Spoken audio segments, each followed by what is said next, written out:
ಆತ್ಮೀಯರೇ, ಧರ್ಮಪಿತ ಬಸವಣ್ಣನವರಿಗಿದ್ದಿದ್ದು ಒಬ್ಬಳೇ ಹೆಂಡತಿ, ನೀಲಗಂಗಾಂಬಿಕೆ. ಲಿಂಗೈಕ್ಯ ಶರಣ ಎಚ್ ದೇವೀರಪ್ಪನವರ ಒಂದು ಮಹತ್ವಪೂರ್ಣ ಲೇಖನವನ್ನು ಧರ್ಮದುಂದುಭಿ ಕಲ್ಯಾಣ ಕಿರಣದ ವಿಶೇಷ ಸಂಚಿಕೆ 1987ರಂದು ಪ್ರಕಟಿಸಿದರು.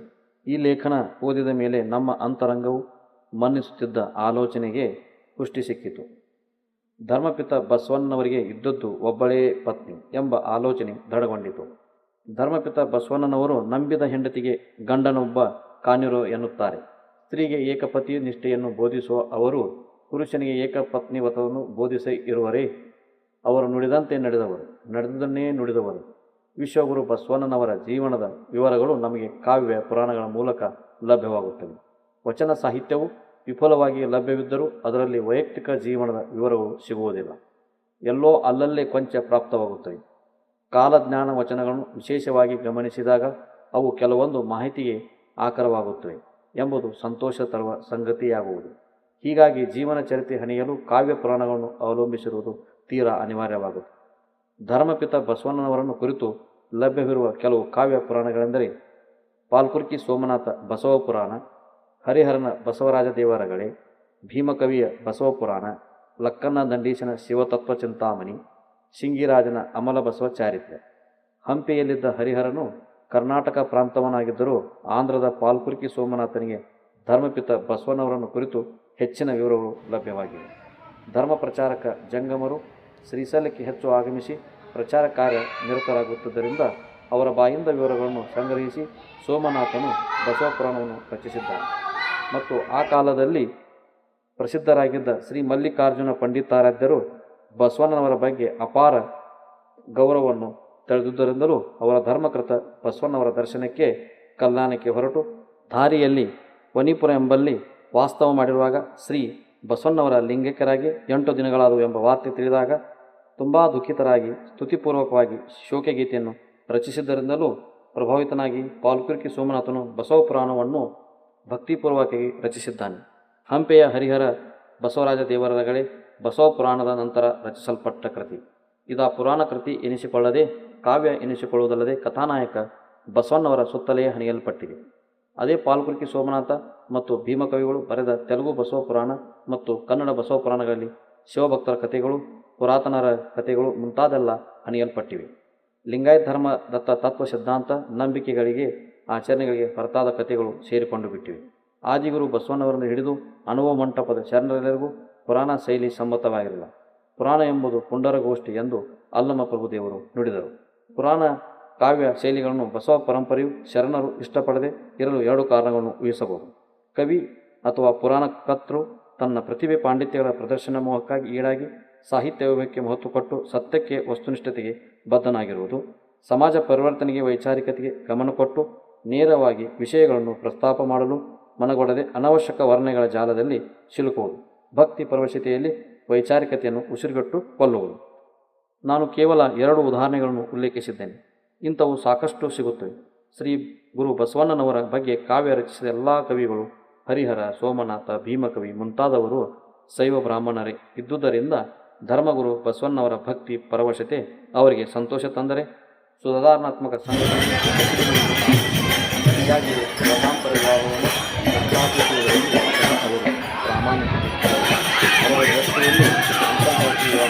ಬಹಳ ಮುಜುಗರ ಉಂಟು ಮಾಡುವಂಥದ್ದು. ನಮಗೆ ಈ ವಿವಾಹದ ಬಗ್ಗೆ ಮಾಹಿತಿ ಸಿಗುವುದು ಜನಪದ ಸಾಹಿತ್ಯದಲ್ಲಿ ಮತ್ತು ಕಾಲಜ್ಞಾನ ವಚನಗಳಲ್ಲಿ. ವರ್ಣಾಂತರ ವಿವಾಹದ ನೇತೃತ್ವ ವಹಿಸಿದ್ದಕ್ಕಾಗಿ ಧರ್ಮಪಿತರಿಗೆ ಗಡಿಪಾರು ಆಯಿತೆಂಬುದು ಇವರಿಗೆ ಅವಮಾನಕರ ಸಂಗತಿ. ಅದಕ್ಕಾಗಿ ಅವರನ್ನು ಚನ್ನಬಸವಣ್ಣವರನ್ನು ತಪಸ್ಸು ಮಾಡಲು ಓಡುವಂತೆ ಮಾಡುತ್ತಾರೆ. ಈ ರೀತಿ ನಾನು ಹೇಳುವ ಉದ್ದೇಶ ಪುರಾಣಗಳು ಕ್ರಾಂತಿಯೋಗಿ ಬಸವಣ್ಣವರ ನಿಜ ವ್ಯಕ್ತಿತ್ವ ದರ್ಶನವನ್ನು ಮಾಡಿಸುವುದಿಲ್ಲ ಎಂಬುದನ್ನು ಜನರಿಗೆ ಮನದಟ್ಟು ಮಾಡಿಕೊಡುವುದೇ ಆಗಿದೆ. ಪುರಾಣಕಾರರಿಗೆ ವಚನಕಾರರಂತೆ ನೇರವಾಗಿ ತತ್ವದರ್ಶನ ಮಾಡಿಸುವ ಘನ ಉದ್ದೇಶವಿಲ್ಲ. ಕಾರಣ ಪುರಾಣಕಾರರು ವಚನಕಾರರಂತೆ ಸಮಾಜ ಸುಧಾರಕರಲ್ಲ, ವ್ಯವಸ್ಥೆಯ ಪಾಲಕರು ಮತ್ತು ಪೋಷಕರು. ಹೀಗೆ ಪುರಾಣ ಶೈಲಿಯ ವಿರೋಧಕರಾದ ಬಸವಾದಿ ಪ್ರಥಮರನ್ನು ಕುರಿತು ಪುರಾಣಗಳು ರಚನೆಯಾದದ್ದು ವಿಪರ್ಯಾಸ. ಕೈಲಾಸ ವೈಕುಂಠಗಳನ್ನು ಅಲ್ಲೆಗಳಿದು ದೇವಲೋಕ ಮೃತ್ಯುಲೋಕ ಎಂಬುದು ಬೇರಿಲ್ಲ ಕಾಣಿಬೋ ಎಂದ ಬಸವಾದಿ ಪ್ರಥಮರ ಕಥೆಗಳಲ್ಲಿ ಅವರನ್ನು ಕೈಲಾಸದಿಂದ ಶಾಪಗ್ರಸ್ತರನ್ನಾಗಿ ಮಾಡಿ ಹುಟ್ಟಿಸುವುದು ಇನ್ನೊಂದು ವಿಪರ್ಯಾಸ. ಈ ವಿಪರ್ಯಾಸಗಳ ಮಧ್ಯದಲ್ಲಿ ನಾವು ಕೋಳಿಯ ಕಸದ ಮಧ್ಯದಿಂದ ಕಾಳನ್ನು ಹೆಕ್ಕಿ ತೆಗೆಯುವಂತೆ ಚಾರಿತ್ರಿಕ ಸತ್ಯ ಸಂಗತಿಗಳನ್ನು ಹೆಕ್ಕಿ ತೆಗೆಯಬೇಕಾಗಿದೆ. ಪುರಾಣ ಕಾವ್ಯಗಳೇ ಚಾರಿತ್ರಿಕ ಸಂಗತಿಗೆ ಆಕರ ಗ್ರಂಥಗಳಾಗುತ್ತಿವೆ. ಧರ್ಮಗುರು ಬಸವಣ್ಣವರನ್ನು ಈ ಕವಿಗಳಾರು ನೇರವಾಗಿ ಸಂದರ್ಶನ ಮಾಡಿದವರಲ್ಲ, ಒಡನಾಡಿದವರಲ್ಲ ಮತ್ತು ಸಮೀಪದ ಸ್ಥಳಗಳವರು ಅಲ್ಲ. ಧರ್ಮಪಿತರು ಆಗಿ ಹೋದ ನಂತರ ಅವರು ಪರಮಾದ್ಭುತವಾದ ವ್ಯಕ್ತಿತ್ವ ಕುರಿತು ವರ್ಣರಂಜಿತವಾಗಿ ಜನರು ಮತ್ತು ಜಂಗಮರ ಬಣ್ಣಿಸುತ್ತಾ ಹೋದಾಗ ಅದರಿಂದ ಪ್ರಭಾವಿತರಾಗಿ ಕಾವ್ಯ ಪುರಾಣವನ್ನು ರಚಿಸಿದವು. ಹೇಳುವರು ಮತಿವಂತಿಕೆಯ ಜೊತೆಗೆ ಪುರಾಣಕರ್ತರ ಪ್ರತಿಭೆ ಮತ್ತು ಧಾರ್ಮಿಕ ನಂಬಿಕೆಗಳ ಸಹ ಪ್ರಭಾವ ಬೀರಿ ಧರ್ಮಗುರು ಬಸವಣ್ಣವರ ನಿಜ ವ್ಯಕ್ತಿತ್ವ, ನಿಜ ಧರ್ಮದ ಸ್ವರೂಪ ದರ್ಶನ ಆಗುವ ಸಂಭವ ಕಡಿಮೆ ಇರುವುದು ಸ್ವಾಭಾವಿಕ. ಪಾಲ್ಕುರ್ಕಿ ಸೋಮನಾಥನು ಶ್ರೀಶೈಲದಲ್ಲಿ ಭೇಟಿಯಾದ ಧರ್ಮ ಪ್ರಚಾರಕ ಚರಜಂಗಮರ ಮೂಲಕ ಸಂಗ್ರಹಿಸಿದ ವಿವರಗಳ ಆಧಾರದ ಮೇಲೆ ಕಾವ್ಯ ರಚನೆ ಮಾಡಿದರು. ಆತನ ಪ್ರಕಾರ ಒಬ್ಬಳೇ ಹೆಂಡತಿ ಧರ್ಮಪಿತ ಬಸವಣ್ಣನವರಿಗೆ ಇದ್ದದ್ದು. ಆಕೆಯ ಹೆಸರು ಗಂಗಾಂಬಿಕೆ. ಗಂಗಾಂಬಿಕೆ ತಾಯಿ ಮಾದಲಾಂಬಿಕೆಯ ಅಣ್ಣ ಬಲದೇವನ ಮಗಳು. ಬಲದೇವ ಬಿಜ್ಜಳನ ಆಸ್ಥಾನದಲ್ಲಿ ಅಮಾತ್ಯನಾಗಿದ್ದರು. ಹರಿಹರನು ಮದುವೆಯ ಪ್ರಸಂಗವನ್ನೇ ವಿವರಿಸದೆ ಧರ್ಮಪಿತರು ಉದ್ಯೋಗಾರ್ಥಿಯಾಗಿ ಕೆಲಸ ಹುಡುಕುತ್ತಾ ಬಂದು ಸ್ವಯಂ ಪರಿಶ್ರಮದಿಂದ ಗಣಕರಾಗಿ ಅರಮನೆಯ ಬೊಕ್ಕಸದಲ್ಲಿ ಕಾಯಕ ಹೊಂದುವರು ಎಂದು ಚಿತ್ರಿಸುವನು. ಭಂಡಾರಿ ಸಿದ್ದರಸನು ಸಾವಿನ ನಂತರ ಬಿಜ್ಜಳನು ಬಸವಣ್ಣವರನ್ನು ಭಂಡಾರಿಯನ್ನೇ ಮಾಡುವನು. ಕೆಲವು ದಿನಗಳು ಕಳೆದು ಸತ್ಕುಲ ಸಾದೃಶ್ಯ ಸುಶೀಲೆಯರಪ್ಪ ಗಂಗಾದೇವಿ ಮಾಯಿದೇವಿಯರೊಡತನ ವಿವಾಹ ಸಂಪದಿಂದರ್ಪ ಸುಖದಿಂದರದರು ಎಂದು ಹೇಳುವನು.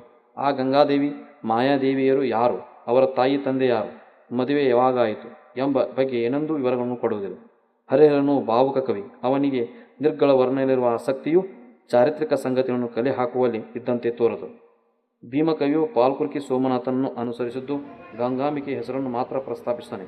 ಆದರೆ ಓಲೆಯ ಪ್ರಸಂಗದಲ್ಲಿ ಹೀಗೆ ಮಾಯಾದೇವಿಯ ಹೆಸರನ್ನು ಉಲ್ಲೇಖಿಸುತ್ತಾನೆ. ಈ ಪದ್ಯದಿಂದ ಮಾಯಾದೇವಿಯ ಪ್ರಸಂಗವನ್ನು ಭೀಮಕವಿಯು ಮನ್ನಿಸಿದ್ದಾನೆ ಎನ್ನಿಸುವುದು ದಿಟ. ಆದರೆ ಒಂದು ಮಹತ್ತರವಾದ ಚಿಂತನೆ ಇಲ್ಲಿ ಅಗತ್ಯವಿದೆ. ಮಾಯಾದೇವಿ ಎಂಬ ಓರ್ವ ರಾಜನರ್ತಕಿ ವೇಶ್ಯೆಯ ಹೆಸರು ಬರುತ್ತದೆ. ಆಕೆ ನಂತರ ಶರಣೆಯಾಗಿದ್ದಾಳೆ. ಯಾವುದೋ ಒಂದು ಸನ್ನಿವೇಶದಲ್ಲಿ ಮಾಯಾದೇವಿಯು ಧರ್ಮಪಿತ ಬಸವಣ್ಣವರ ಪತ್ನಿ ಗಂಗಾಂಬಿಕೆಯ ಕಿವಿಯಲ್ಲಿದ್ದ ಹೊನ್ನೋಲೆಯನ್ನು ನೋಡಿಬಿಟ್ಟಿದ್ದಾಳೆ. ಇವಳನ್ನು ಪರಿವರ್ತಿಸಲು ಬೋಧಕನಾಗಿ ಬಂದ ಜಂಗಮನಿಗೆ ಆ ಓಲೆ ತಂದು ಕೊಟ್ಟರೆ ನಾನು ಬದಲಾಗುತ್ತೇನೆ. ನಮ್ಮ ಮೇಲೆ ಬಸವಣ್ಣವರಿಗೆ ಅಷ್ಟು ಕಳಕಳಿ ಇದ್ದರೆ ಕೊಡಲಿ ಎಂದು ಮಾಯಿದೇವಿ ಹೇಳಿದ್ದಾಳೆ. ಆಗ ಧರ್ಮಪಿತರು ತಮ್ಮ ಪತ್ನಿಯಿಂದ ಇಸಿದು ಕೊಡುತ್ತಾರೆ. ಜಂಗಮ ತೆಗೆದುಕೊಂಡು ಹೋಗುತ್ತಾನೆ. ಒತ್ತಿ ಬೇಡಲು ಮಾಯಾದೇವಿಯ ಎಂಬುದರ ಬದಲು ಒತ್ತಿ ಬೇಡಲು ಮಾಯಾದೇವಿಯು ಅಂದಾಗ ಮಾಯಾದೇವಿಯು ಒತ್ತಾಯಕಪೂರ್ವಕವಾಗಿ ಬೇಡಿದಾಗ ಜಂಗಮನು ಬಂದು ಕೇಳಿದ. ಧರ್ಮಪಿತ ಬಸವಣ್ಣನವರನ್ನು ಪತ್ನಿಯಿಂದ ಪಡೆದುಕೊಂಡು ಕೊಟ್ಟರು ಎಂದು ಸ್ಪಷ್ಟವಾಗಿ ಪತ್ನಿ ಇದ್ದುದು ಒಬ್ಬಳೇ, ಆಕೆ ಹೆಸರು ಗಂಗಾಂಬೆ, ಗಂಗಾಂಬಿಕೆ ಎಂದು ಆಗುವುದು. ಹರಿಹರನ ಕಾವ್ಯದಲ್ಲಿಯೂ ಓಲೆಯ ಪ್ರಸಂಗ ಬರುತ್ತದೆ. ಅರಸಿ ಗಂಗಾದೇವಿ ಮಹಾಮನೆಯಲ್ಲಿ ಓಡುತ್ತಿರುವಾಗ ಆಕೆ ಕಿವಿಯಲ್ಲಿ ಓಲೆಗಳು ತಿವಿ ಹೊಳೆಯುತ್ತಿರುವ ಮೀರೆ ಲ್ಯಾಂಕರಸ ಎಂಬ ಭಕ್ತನು ಕಿತ್ತುಕೊಳ್ಳಲು ಕೈ ಹಾಕುತ್ತಾನೆ. ಇದನ್ನು ನೋಡಿದ ಇತರ ಭಕ್ತರು ಅರಿದರಿದು ಅನ್ಯಾಯವನ್ನ ಎನ್ನುತ್ತಾರೆ. ಆಗ ಧರ್ಮಪಿತರು ಎಲೆಲೆ ಸಂಗನ ಕರಂ ನೊಂದದೆ ಬೆಸಸುವಲೆಂ ಮಣ್ಣು ಮುನ್ನವೇ ಕೊಡದೆ ನಿಲ್ಲುದೆ ಎಂಬುದು ಮುಂತಾಗಿ ಹೇಳುತ್ತಿದ್ದಂತೆ ಶಿವನು ಪ್ರತ್ಯಕ್ಷನಾಗುತ್ತಾ ಅಂತೂ ಈ ಪ್ರಸಂಗವು ನಡೆದಿರಲೇಬೇಕು ಎನ್ನುವುದಕ್ಕೆ ಎಲ್ಲ ಕಾವ್ಯ ಪುರಾಣಗಳಲ್ಲಿಯೂ ಈ ಘಟನೆಯನ್ನು ಚಿತ್ರಿಸುವುದು ಸಾಕ್ಷಿ. ಸ್ವತಃ ಧರ್ಮಪಿತರ ವಚನದಲ್ಲಿ ಬರುವ ವಾಕ್ಯ ಅಯ್ಯೋ ನಮ್ಮಯ್ಯನ ಕೈ ನೊಂದುದು ತೆಗೆದುಕೊಡೆ ಎಂಬುದು ಈ ಓಲೆಯ ಪ್ರಸಂಗಕ್ಕೆ ಮತ್ತಷ್ಟು ಪುಷ್ಟಿಯನ್ನು ಕೊಡುತ್ತದೆ. ಪಾಲ್ಕುರ್ಕಿ ಸೋಮನಾಥನ ಬಸವ ಪುರಾಣದಲ್ಲಿ ಪತ್ನಿಯಿಂದ ಸೀರೆಯನ್ನು ಪಡೆದು ಜಂಗಮನಿ ಕೊಟ್ಟ ಪ್ರಸಂಗವು ಉಲ್ಲೇಖವಾಗಿದೆ ಮತ್ತು ಇದೇ ಕವಿಯು ಬರೆದಿರುವ ಪಂಡಿತಾರಾಧ್ಯ ಚರಿತ್ರೆಯಲ್ಲಿ ಮಾತ್ರ ಓಲೆಯ ಮತ್ತು ಸೀರೆಯ ಪ್ರಸಂಗಗಳೆರಡೂ ಪ್ರಸ್ತಾಪಿಸಲ್ಪಟ್ಟಿವೆ. ಎರಡೂ ಪ್ರಸಂಗಗಳಲ್ಲಿ ಕಾನ್ಬರುಗಳು ಮಾತ್ರ ಗಂಗಾಂಬಿಕೆಯೇ. ಧರ್ಮಪಿತ ಬಸವಣ್ಣವರ ಅತ್ಯಂತ ಸಮೀಪದ ಕವಿ ಪಾಲ್ಕುರ್ಕಿ ಸೋಮನಾಥ. ಎರಡು ಕೃತಿಗಳು ಗಂಗಾಂಬಿಕೆಯೊಬ್ಬಳನ್ನೇ ಹೆಸರಿಸುವಂತೆ ಬಸವ ಪುರಾಣವನ್ನು ಕನ್ನಡಿಸಿದ ಭೀಮಕವಿಯು ಗಂಗಾಂಬಿಕೆಯನ್ನು ಮಾತ್ರ ಹೆಸರಿಸಿದ್ದಾನೆ. ನಂತರದ ಕವಿಗಳಾದ ಶಿವಚಿಂತಾಮಣಿಯ ಕರ್ತೃ ಲಕ್ಕನ ದಂಡೇಶ 1450, ಬಸವರಾಜ ಚಾರಿತ್ರ ಕರ್ತೃ ಸಿಂಗರಾಜ ಗಂಗಾಂಬಿಕೆ ನೀಲಾಂಬಿಕೆಯೊಬ್ಬರನ್ನು ಹೆಸರಿಸುವುದು 15ನೇ ಶತಮಾನದಲ್ಲಿ. ಇಷ್ಟು ವಿವರಗಳ ಹಿನ್ನೆಲೆಯಲ್ಲಿ ಈಗ ನಾವು ವಿಷಯವನ್ನು ಕುರಿತು ವಿಶ್ಲೇಷಿಸೋಣ. ಈ ಇಬ್ಬರು ಬಹಳ ದೂರದವರು ಎಂಬುದು ವಿಶೇಷ. ಸುಪ್ರಸಿದ್ಧ ಕ್ಷೇತ್ರ ಕೂಡಲ ಸಂಗಮದಲ್ಲಿ ಮಲಪ್ರಭಾ ನದಿಯೊಡನೆ ಕೂಡಿ ಹರಿಯುವ ಕೃಷ್ಣಾ ನದಿ ಇದೆ. ಅದರ ದಂಡೆಯ ಮೇಲೆ ಶ್ರೀ ಬಸವಣ್ಣವರ ಐಕ್ಯಮಂಟಪ ಇದೆ. ಇನ್ನೊಂದು ದಂಡೆಗೆ ತಾಯಿ ನೀಲಾಂಬಿಕೆಯ ಮತ್ತು ಮಡಿವಾಳ ಮಾಚಿದೇವರ, ಶರಣ ಹಡಪದ ಅಪ್ಪನವರ ಸಮಾಧಿಗಳಿವೆ. ನೀಲಾಂಬಿಕೆಯ ಐಕ್ಯಮಂಟಪವು ಧರ್ಮಗುರು ಬಸವಣ್ಣವರ ಐಕ್ಯಮಂಟಪದಂತೆ ರಕ್ಷಿಸಲ್ಪಟ್ಟಿದೆ ಮತ್ತು ಎರಡು ಸಮಾಧಿಗಳ ಮೇಲಿರುವುದು ಗೋಳಾಕಾರದ ಸಮಾಧಿಲಿಂಗಗಳು. ತಾಯಿ ನೀಲಾಂಬಿಕೆಯ ಗದ್ದುಗೆ ಅಲ್ಲದೆ ಅವರು ಬೀಡು ಬಿಟ್ಟಿದ್ದ ತಂಗಡಗಿ ಗ್ರಾಮದಲ್ಲಿ ನೀಲಗಂಗಮ್ಮನ ಗುಡಿಯೂ ಇದೆ. ಈ ನೀಲಗಂಗಮ್ಮನ ಗುಡಿ ಮತ್ತು ಗದ್ದುಗೆ ಒಂದು ಬಹುದೊಡ್ಡ ದಾಖಲೆಯಾಗಿ ಪರಮ ಸತ್ಯವೊಂದನ್ನು ತಿಳಿಸಿ ಕಗ್ಗೊಂಟೊಂದನ್ನು ಬಿಡಿಸಬಹುದೆಂದು ಕಲ್ಪನೆ ನಮಗೆ ಯಾರಿಗೂ ಇರಲಿಲ್ಲ. 1987ರಲ್ಲಿ ನಾವು ಕೂಡಲ ಸಂಗಮಕ್ಕೆ ಹೋಗಿ ನೆಲೆಸಿ ಆಗಾಗ ನೀಲಾಂಬಿಕೆಯ ಗದ್ದುಗೆಯನ್ನು ಸಂದರ್ಶನ ಮಾಡುತ್ತಿದ್ದೆವು. ಅಲ್ಲಿಯ ಜನರು ನೀಲಗಂಗಮ್ಮನ ಗುಡಿ, ನೀಲಗಂಗಮ್ಮನ ಗದ್ದುಗೆ ಎಂದು ಹೇಳುವಾಗ ನಮಗೆ ತುಸು ಕೋಪವೇ ಬರುತ್ತಿತ್ತು. ಎಲ್ಲಿ ಕಾಲಾಂತರದಲ್ಲಿ ಹೊಳೆಯ ಗಂಗವ್ವನನ್ನು ಮಾಡಿ ಮೂಢ ಜನರು ನೀಲಾಂಬಿಕೆಯ ಐತಿಹಾಸಿಕ ವ್ಯಕ್ತಿತ್ವಕ್ಕೆ ಚ್ಯುತಿ ತರುವರು ಎಂಬ ಆತಂಕ ಉಂಟಾಗಿತ್ತು. ಆ ಕೆಲವು ಗ್ರಾಮಗಳಲ್ಲಿ ನೀಲಗಂಗಮ್ಮ ಎಂಬ ಹೆಸರು ಬಹಳ ಕೆಲವೊಂದು ಅಖ್ಯಾಯಿಕ ಪ್ರಚಲಿತ ಆಚರಣೆ, ನಂಬಿಕೆ ಹೆಸರು ಗತ ಇತಿಹಾಸದ ಕೊಂಡಿಗಳಾಗುತ್ತವೆ ಎಂಬಂತೆ ನೀಲಗಂಗಮ್ಮ ಎಂಬ ಹೆಸರು ಥಟ್ಟನೆ ಹೊಸ ಬೆಳಕನ್ನು ಚೆಲ್ಲತೊಡಗಿತು. ಅದೇ ಸಂದರ್ಭದಲ್ಲಿ ಶ್ರೀ ಎಚ್ ದೇವೀರಪ್ಪನವರು ಲೇಖನವು ಲಭ್ಯವಾಗಿ ನಮಗೆ ಹರ್ಷಾತೀರಕ ಉಕ್ಕತೊಡಗಿತು. ಧರ್ಮಪಿತ ಬಸವಣ್ಣವರ ಸೋದರ ಮಾವನ ಮಗಳು ಸೋದರ ಸಸಿಯ ಹೆಸರು ನೀಲಗಂಗಮ್ಮ. ಇಡುವ ಹೆಸರು ದೀರ್ಘವಾಗಿದ್ದರೂ ಚುಟುಕಾಗಿ ಕರೆಯುವ ಸಹಜ ಪ್ರವೃತ್ತಿಯಂತೆ ಕೆಲವರು ನೀಲಮ್ಮ ಎಂದರು, ಕೆಲವರು ಗಂಗಮ್ಮ ಎಂದರು. ಕವಿಗಳು ಹೆಚ್ಚು ಗೌರವಪೂರ್ಣವಾಗಿ ಅಂಬಿಕೆ ಸೇರಿಸಿ ಗಂಗಾಂಬಿಕೆ ಎಂದರು. ನಾಗಮ್ಮನನ್ನು ನಾಗಲಾಂಬಿಕೆ ಎಂದಂತೆ ನೀಲ ಪದದ ಜೊತೆಗೆ ಅಂಬಿಕೆ ಸೇರಿಸಿ ನೀಲಾಂಬಿಕೆ ಎಂದು ಕರೆದರು. ಆಕೆಗೆ ಸುಂದರವಾದ ನೀಲ ವರ್ಣದ ಕಣ್ಣು ಗುಡ್ಡೆಗಳು ಇರಲು ಸಾಕು. ನೀಲಗಂಗಳು ಎಂಬುದನ್ನು ಒಳಹೊಕ್ಕು ನೋಡಿದಾಗ ನೀಲಿಯ ಕಣ್ಣುಗಳುಳ್ಳವರು ನೀಲಗಂಗಳು ಎಂದು ಅನ್ನಿಸುವುದು. ಧರ್ಮಪಿತರ ವಚನದಲ್ಲಿ ಹೀಗೊಂದು ವಾಕ್ಯ ಬರುತ್ತದೆ: ಎನ್ನ ಸತಿ ನೀಲಲೋಚನೆ ಪೃಥ್ವಿಗಗ್ಗಳೇ ಚೆಲುವೆ. ನೀಲಲೋಚನೆ ಎಂಬುದು ಆಕೆ ಹೊಂದಿದ ಕಣ್ಣುಗಳಿಂದಾಗಿ ಬಂದಿರುವ ಹೆಸರು. ನೀಲಿಯ ಕಣ್ಣುಗಳಿದ್ದಲ್ಲೇ ಮಗುವಿಗೆ ನೀಲಗಂಗಳು ಎಂದು ಹೆಸರಿಟ್ಟಿರಬಹುದು. ಆದ್ದರಿಂದ ನಮ್ಮ ವಿಶ್ಲೇಷಣೆಯನ್ನು ಹೀಗೆ ವಿಸ್ತರಿಸೋಣ. ಧರ್ಮಪಿತ ಬಸವಣ್ಣವರ ಮದುವೆಯಾದದ್ದು ತಮ್ಮ ಸೋದರ ಸೊಸೆ ನೀಲಗಂಗಳನ್ನು. ಅವರು ನೀಲಲೋಚನೆ ಎಂದು ಕರೆಯುತ್ತಿದ್ದರು. ಸಮಕಾಲೀನ ಒಡನಾಡಿಗಳು ಕೆಲವರು ನೀಲಮ್ಮ ಎಂದರೆ ಮತ್ತೆ ಕೆಲವರು ಗಂಗಮ್ಮ ಎಂದು. ನಂತರದ ಕವಿಗಳು ಎರಡೂ ಹೆಸರುಗಳನ್ನು ಹಿಂದೆ ಇಬ್ಬರನ್ನು ಊಹಿಸಿ ಕಥೆಗಳನ್ನು ಹೆಣೆದರು. ಇದಕ್ಕೆ ಕೆಲವೊಂದು ಆಧಾರಗಳನ್ನು ಕೊಡುತ್ತೇನೆ. ಶ್ರೀ ಗುರು ಬಸವಣ್ಣವರು ತಮ್ಮ ವಚನಗಳಲ್ಲಿ ಉಲ್ಲೇಖಿಸಿರುವುದು ನೀಲಲೋಚನೆ ಹೆಸರನ್ನು ಮಾತ್ರ. ಮೇಲೆ ಉಲ್ಲೇಖಿಸಿರುವ 1094ನೇ ವಚನದಲ್ಲಿ ಅವರ ಸತಿ ನೀಲೋಚನೆ ಪೃಥ್ವಿಗಗ್ಗಳೇ ಚೆಲುವೆ ಎಂದು ಸ್ಪಷ್ಟಪಡಿಸಿದ್ದಾರೆ. ಲಿಂಗದೇವರ ಮಗಳು ನೀಲೋಚನೆ ಚನ್ನಬಸವಣ್ಣ, ಇದರಲ್ಲಿಯೂ ನೀಲೋಚನೆ ಎಂದೇ ಕರೆದಿದ್ದಾರೆ. ಇದೇ ಅವರಿಗೆ ಮೆಚ್ಚುಗೆ ಸಂಬೋಧನೆಯಾಗಿತ್ತು ಎನಿಸುತ್ತದೆ. ಇದರ ತಾಯಿ ನೀಲಮ್ಮನ ಸಾಧನೆಯ ಬಗ್ಗೆ ಅಭಿಮಾನಪೂರ್ವಕವಾಗಿ ಚನ್ನಬಸವಣ್ಣನ ಮುಂದೆ ವಿವರಿಸಿದ್ದಾರೆ. ಒಂದು ವೇಳೆ ಇಬ್ಬರು ಹೆಂಡತಿಯರಿದ್ದರೆ ಇನ್ನೊಬ್ಬಳನ್ನು ಒಮ್ಮೆಯಾದರೂ ಉಲ್ಲೇಖಿಸುತ್ತಿರಲಿಲ್ಲವೇ? ಅವರು ಅಷ್ಟೊಂದು ಪಕ್ಷಪಾತಿಗಳೇ? ಅಥವಾ ಆ ಇನ್ನೊಬ್ಬಾಕೆ ಕವಿಗಳ ಪ್ರಕಾರ ಮೊದಲ ಹೆಂಡತಿ ಸೋದರ ಸೊಸೆ ಅಷ್ಟೊಂದು ಅಗಣ್ಯಳು, ನಿಷ್ಪ್ರಯೋಜಕಳು ಆಗಿದ್ದಳೆ? ಹೋಗಲಿ, ವಾದಕ್ಕಾಗಿ ಬಸವಣ್ಣವರ ಪಕ್ಷಪಾತಿಗಳು ಎರಡನೆಯ ಹೆಂಡತಿ ಬರುತ್ತಲೇ ಮೊದಲನೆಯನ್ನು ಕಡೆಗಣಿಸಿದರು ಎಂದೇ ಸದ್ಯಕ್ಕೆ ನಂಬೋಣ. ಇನ್ನಿತರ ಶರಣರಾದರೂ ಗಂಗಾಂಬಿಕೆಯನ್ನು ಹೊಗಳಬೇಕಾಗಿತ್ತು ಅಲ್ಲವೇ? ಕೆಳಗಿನ ವಚನಗಳಲ್ಲಿ ಬಸವಣ್ಣ ಚನ್ನಬಸವಣ್ಣ ಪ್ರಭುದೇವರೊಡನೆ ನೀಲಮ್ಮನ ಹೆಸರು ತೆಗೆದುಕೊಂಡು ಹೇಳಿದ್ದಾರೆ: ಎಮ್ಮಪ್ಪ ಬಸವಣ್ಣ, ಎಮ್ಮವೇ ನೀಲಮ್ಮ, ಎಮ್ಮವ್ವ ಪ್ರಭುರಾಯ ಚನ್ನಬಸವ, ಇನ್ನುಳಿದ ಶರಣರ ಚರಣಕ್ಕೆ ಶರಣೆಂದು ಧನ್ಯನಾದೆನು ಗುರುವೇ ಯೋಗಿನಾಥ. ಇದರಿಂದ ತಾಯಿ ನೀಲಮ್ಮನಿಗೆ ಅತ್ಯಂತ ಗೌರವ ಸ್ಥಾನವಿದ್ದಿತು ಎಂಬುದು ಸ್ಪಷ್ಟವಾಗುತ್ತದೆ. ಸಿದ್ದರಾಮೇಶ್ವರರು ಉಲ್ಲೇಖಿಸಿರುವ ಶರಣೆಯರ ಹೆಸರುಗಳು ಇಂತಿವೆ: ನೀಲಮ್ಮ, ಅಕ್ಕನಾಗಾಯಿ, ಮಹಾದೇವಿ, ಮುಕ್ತಾಯಕ್ಕ, ವೀರಸಂಗ್ಯವ್ವ, ಚಂಗಳೆ, ಸತ್ಯಕ್ಕ, ದೀರಗುಡ್ಡೆವೆ, ಸೋಮವೆ, ಲಿಂಗವ್ವ, ಲಿಂಗಮ್ಮ, ಕಮಳವ್ವೆ, ಅಕ್ಕ ಮಹಾದೇವಿ, ಚೋಳವ್ವ, ನಿಂಬಿಯಕ್ಕ, ದುಗ್ಗಳೆ, ಸುಗ್ಗಲವೇ ಇವರ ಹೆಸರು ಒಂದು ಬಾರಿ ಬಂದಿದೆ. ಮಹಾದೇವಿ ಎಂದರೆ ಮೋಳಿಗೆ ಮಾರಯ್ಯನ ಸತಿ. ಇಲ್ಲೆಲ್ಲೂ ಗಂಗಾಂಬಿಕೆ ಹೆಸರು ಬಂದಿಲ್ಲ. ಸಿದ್ದರಾಮೇಶ್ವರ ಒಂದು ವೇಳೆ ಧರ್ಮಪಿತರಿಗೆ ಇನ್ನೊಬ್ಬ ಹೆಂಡತಿ ಇದ್ದರೆ ಕನಿಷ್ಠ ಸೌಜನ್ಯದಿಂದಾದರೂ ಆಕೆಯನ್ನು ಹೆಸರು ಹೇಳುತ್ತಿಲ್ಲವೇ? ಇದನ್ನು ನೋಡಿದಾಗ ಯಾರೋ ಒಬ್ಬ ಲಿಪಿಕಾರನು ಗಂಗಾಂಬಿಕೆ ಹೆಸರು ಇಲ್ಲದನ್ನು ನೋಡಿ ಮರುಕುಪಟ್ಟು ಆಕೆ ಹೆಸರನ್ನು ಸೇರಿಸಿ ಬರೆದಂತೆ ತೋರುತ್ತದೆ. ಭಾರತೀಯರು ಕೆಲವು ಕೃತ್ರಿಮ ಪಾತ್ರವನ್ನು ಸೃಷ್ಟಿಸಿ ನಂಬಿ ಆರಾಧಿಸಿ ನಂತರ ಅವುಗಳನ್ನು ನಿರಾಕರಿಸಿದ ಭಾವುಕತೆಗೆ ಒಳಗಾಗುತ್ತಾರೆ. ಹಿರಣ್ಯಕಾದಿ ಪಂಚಾಚಾರ್ಯರ ಕಲ್ಪನೆಯು ಹೀಗೆ ಮೂಢ ಭಕ್ತರ ತಲೆಯಲ್ಲಿ ಕುಳಿತುಬಿಟ್ಟಿದೆ. ಒಮ್ಮೆ ಓರ್ವ ಸಾಧಕ ಬಂದನು. ಆತ ಬಹಳ ವಿಚಾರವಾದಿ. ಶರಣರ ಮೂರ್ತಿಗಳನ್ನು ಮಾಡಿಸಿದಿರಿ, ಗಂಗಾಂಬಿಕೆಯದು ಇಲ್ಲವೇ ಇಲ್ಲ, ಏಕೆ ಎಂದು ಕೇಳಿದ. ಮೊದಲು ಧರ್ಮಪಿತರಿಗೆ ಇಬ್ಬರು ಹೆಂಡತಿಯರು ಎಂದು ತಿಳಿದಿದ್ದೆವು. ಕ್ರಾಂತಿಯೋಗಿ ಬಸವಣ್ಣ ಚಲನಚಿತ್ರ ಮಾಡುವಾಗಲೂ ಹೀಗೆ ತಿಳಿದೆವು. ನಂತರ 1987ರಲ್ಲಿ ಶ್ರೀ ದೇವೀರಪ್ಪನವರು ಲೇಖನ ಓದಿದ ಮೇಲೆ ಸಾಕಷ್ಟು ಚಿಂತನೆ ಮಾಡಿ ದೃಢವಾಗಿ ನಂಬಿದ್ದೇವೆ. ಆದ್ದರಿಂದ ನೀಲಾಂಬಿಕೆಯ ಮೂರ್ತಿಯನ್ನು ಮಾತ್ರ ಮಾಡಿಸಲಾಗಿದೆ. ಅಯ್ಯೋ, ಇಷ್ಟು ವರ್ಷ ನಂಬಿದ್ದೇವೆ, ಈಗ ಗಂಗಾಂಬಿಕೆ ಇರಲ್ಲ ಎಂಬುದನ್ನು ಒಪ್ಪುವುದು ಕಷ್ಟವೆನಿಸುತ್ತದೆ. ನನ್ನ ಸ್ಪಷ್ಟ ನಿರ್ಧಾರವೆಂದರೆ 2 ಮುದ್ರಿಕೆಗಳಿಂದ ವಚನಗಳನ್ನು ಬರೆದಿರುವಳು ನೀಲಗಂಗಾಂಬಿಕೆಯೇ. ಗಂಗಾಪ್ರಿಯ ಕೂಡಲ ಸಂಗಮ ಮುದ್ರಿಕೆಯೊಡನೆ ಸಿಕ್ಕಿರುವ ವಚನಗಳು 8. ಇವು ಅಷ್ಟೊಂದು ಪ್ರೌಢವಾಗಿಲ್ಲ ಮತ್ತು ಅರ್ಥವನ್ನು ನೇರವಾಗಿ ಸಂವಹನ ಮಾಡುವುದಿಲ್ಲ. ತನ್ನ ಹೆಸರನ್ನು ಸೇರಿಸಿ ಮುದ್ರಿಕೆ ಇಟ್ಟುಕೊಂಡುದಕ್ಕಾಗಿ ಧರ್ಮಗುರು ಬಸವಣ್ಣನವರು ಆಕ್ಷೇಪಿಸಬಹುದು.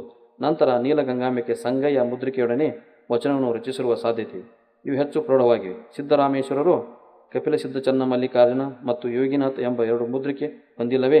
ಅದೇ ರೀತಿ ನೀಲಗಂಗಾಂಬಿಕೆ ಗಂಗಾಪ್ರಿಯ ಕೂಡಲ ಸಂಘ ಮತ್ತು ಸಂಘ ಎಂಬ 2 ಮುದ್ರಿಕೆಗಳಿಂದ ವಚನ ರಚನೆ ಮಾಡಿರುವ ಸಾಧ್ಯತೆ ಇದೆ. ಮುಗಟಕಾನ್ ಹುಬ್ಬಳ್ಳಿ ಹತ್ತಿರ ಮಲಪ್ರಭಾ ನದಿಯ ದಂಡೆಯ ಮೇಲೆ ಒಂದು ಗುಡಿ ಇದೆ. ಅದನ್ನು ಗಂಗಾಂಬಿಕೆ ಸಮಾಧಿ ಎಂದು ಕೆಲವರು ಊಹಿಸಿದ್ದಾರೆ. ಅದು ಗಂಗಾಂಬಿಕೆ ಸಮಾಧಿ. ತಂಗಡಿಗೆ ಸಮೀಪದ ದನ್ನೂರಿನ ಬಳಿ ಇರುವುದು ನೀಲಾಂಬಿಕೆಯ ಸಮಾಧಿ ಎಂದು ಹಲವರ ಊಹೆ. ಇದು ಕೇವಲ ಒಂದು ದಶಕದ ಹಿಂದಿನ ಊಹೆ. ಮೊದಲು ನದಿಯ ಮಧ್ಯೆ ಇದ್ದ ಗುಡಿಯನ್ನು ಹೊಳೆ ಗಂಗಮ್ಮನ ಗುಡಿ ಎಂದು ಕರೆಯುತ್ತಿದ್ದರು. ಗಂಗಾಂಬಿಕೆಯ ಸಮಾಧಿ ಎಲ್ಲಾದರೂ ಇರಬೇಕು ಎಂದು ಊಹಿಸಿ ಮುಗಟ್ಕಾನ್ ಹುಬ್ಬಳ್ಳಿ ಮುಂತಾದ ಕಡೆ ಶರಣು ಸಂಚರಿಸಿದ್ದರಿಂದ ಗಂಗಾದೇವತೆಯ ಸಂಕೇತವಾದ ಗುಡಿಯನ್ನು ಗಂಗಾಂಬಿಕೆ ಸಮಾಧಿ ಎಂದು ಊಹಿಸಿರುವ ಸಾಧ್ಯತೆ ಇದೆ. ಧರ್ಮಪಿತ ಬಸವಣ್ಣವರು ವಚನಗಳಲ್ಲಿ ತಮ್ಮ ಕೌಟುಂಬಿಕ ಜೀವನದ ಬಗ್ಗೆ ಏನೂ ಹೇಳಿಲ್ಲವಾದರೂ ಪ್ರಾಸಂಗಿಕವಾಗಿ ಕೆಲವು ಮಾತುಗಳನ್ನು ಬರುತ್ತವೆ. ಅದರಲ್ಲಿ ಕೆಲವು ಸಂಗತಿಗಳು ಪ್ರಸ್ತಾಪಿಸಲ್ಪಟ್ಟಿವೆ. ಇಲ್ಲಿ ಸ್ತ್ರೀಯ ಎಂಬ ಪದ ಒಬ್ಬ ಹೆಂಡತಿಯನ್ನು ಸಂಕೇತಿಸುತ್ತದೆ. ಹೊತ್ತಾರೆ ಎದ್ದು ಕಣ್ಣು ಹೊಸೆಯುತ್ತ ಎನ್ನ ಒಡಲಿಂಗೆ ಎನ್ನ ಒಡವೆಗೆ ಎನ್ನ ಮಡದಿ ಮಕ್ಕಳಿಗೆಂದು ಕುದಿದ ನಾಡರೆ ಎನ್ನ ಮನಕ್ಕೆ ಮನವೇ ಸಾಕ್ಷಿ. ಇಲ್ಲಿ ಮಡದಿ ಮಕ್ಕಳು ಎಂಬ ಪದ ಒಬ್ಬ ಹೆಂಡತಿಯನ್ನು ಸೂಚಿಸುತ್ತದೆ. ಹರಗನ ಪಂಕ್ತಿಯ ನಡುವೆ ಕಳಿರುದು ನಾನು ಒಡೆತನ ನಾಯಿ ತೇಜವ ಹೊತ್ತುಕೊಂಡು ಮಡದಿಯನ್ನೊಳಗೆ ಸಕಲ ದೇವಾನನ್ನವ. ಇಲ್ಲಿ ಒಬ್ಬಳೇ ಪ್ರಸ್ತಾಪ ಇದೆ. ಊಟಕ್ಕೆ ನೀಡುವಾಗ ಒಬ್ಬಳೇ